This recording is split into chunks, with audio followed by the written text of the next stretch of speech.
Ayun guys, palit tayo ng oil seal dito sa magneto side. Ayan o, nagtagas na kasi ito.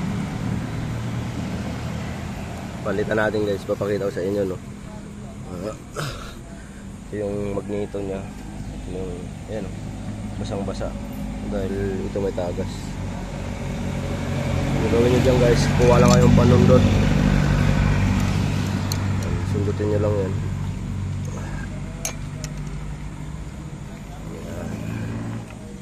Tanggal na. Ganun lang kadali magpalit yan guys. Kasi ito yung pampalit natin. Bali isang sikla to. Pang XR yan, no? So ito lang papalitan muna natin. Tapos ito, walang natin ito kasi ito napalitan na rin natin ito. Ito lang ilalagay natin. Sa pagkabit yan guys, lagay nyo lang ng langis, no?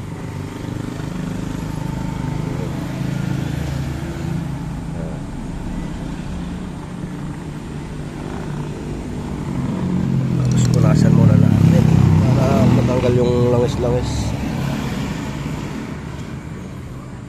Dali lang yan guys. So babalik na natin to. Balik yan, ganyan lang. Kamayin lang, kayang-kaya yan.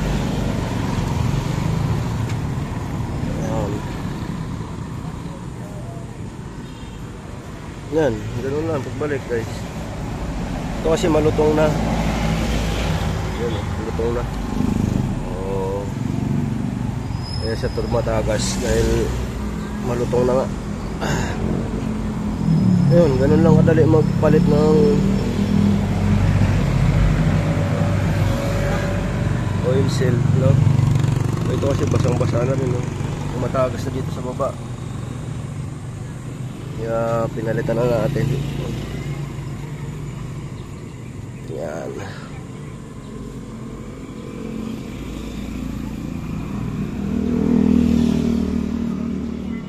Ito okay pa to kasi kakapalit lang natin yan.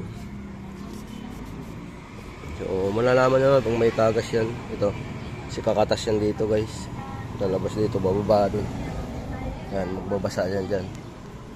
Yun yung palatandaan na may tagas na, no? Yun, ganun lang kadali. Gamit natin yan, may puller tayo.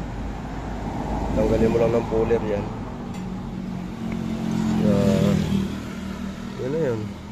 Matatanggal na yan. Yun.